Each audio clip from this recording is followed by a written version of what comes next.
ఖమ్మం జిల్లా అర్బన్ మండలం వెలుగుమట్ల భూదాన్ భూముల్లో పేదల ఇండ్లను కూల్చడం వల్ల కలిగే రాజకీయ నష్టం కన్నా ఇతర ప్రయోజనాలపైన దృష్టి సారించి తమను రోడ్డున పడేశారని నిర్వాసితులు ఆగ్రహం వ్యక్తం చేస్తున్నారు. కీలక ప్రజా ప్రతినిధులకు ఇక్కడ భూములతో ప్రత్యక్ష పరోక్ష సంబంధాలు ఉండటం వల్లే పేదల గుడిసెలను పోలీసులు పహారాతో బాధితులు అహకారాలు చేస్తున్నా పట్టించుకోకుండా నేలమట్టం చేశారని విమర్శలు వెల్లువెత్తుతున్నాయి. దీనిపై మరింత సమాచారం మా ప్రతినిధి ఉపేందర్ అందిస్తారు.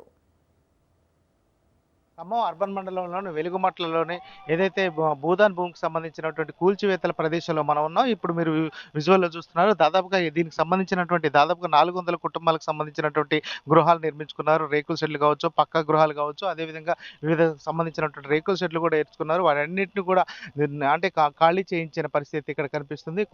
కనీసం ఇక్కడ ఏదైతే ప్రధానంగా మొత్తం కూడా నేలమట్టం చేశారు. దాదాపుగా వీరందరినీ కూడా వివిధ ప్రాంతాలకు ఏదైతే పునరావాస కేంద్రాలకు కూడా తరలించామని చెప్తున్నారు. వారందరికీ కూడా భరోసా కల్పించాలని చెప్పేసి వారంతా కూడా కోరుతున్న పరిస్థితి కనిపిస్తుంది. తమకు న్యాయం చేసే వరకు కూడా తాము ఏదైతే మాకు ఉంచినటువంటి షెల్టర్లలో ఉంచినటువంటి భరోసా కేంద్రాల వద్ద మాత్రమే ఉంటున్న పరిస్థితి కనిపిస్తుంది. వారంతా కూడా ఈరోజు ఏదైతే వివిధ రాజకీయ పార్టీలకు సంబంధించిన వారంతా కూడా ఇక్కడికి వచ్చి పరామర్శిస్తున్న నేపథ్యంలో వారంతా కూడా తమ ప్రాంతానికి ఏదైతే తమ ఇంటికి వచ్చి కూడా తమ గోడును వెళ్ళబోసుకుంటున్న పరిస్థితి ప్రధానంగా కనిపిస్తుంది. ఇప్పటికే దీనికి సంబంధించినటువంటి ఏదైతే సర్వే నెంబర్ 147, 148, 149కి సంబంధించినటువంటి దాదాపుగా 32 ఎకరాల 7 కుంటల్లో దాదాపుగా పేద మధ్యతరగతి కుటుంబాలకు సంబంధించిన వారంతా కూడా ఇక్కడ నివాసాలు ఏర్పరచుకున్న పరిస్థితి కనిపిస్తుంది. వీరందరినీ కూడా అటు నిర్దాక్షిణ్యంగా కూడా అంటే వెళ్ళగొట్టడంతో వారంతా కూడా గూడు లేని పరిస్థితి కనిపిస్తుంది.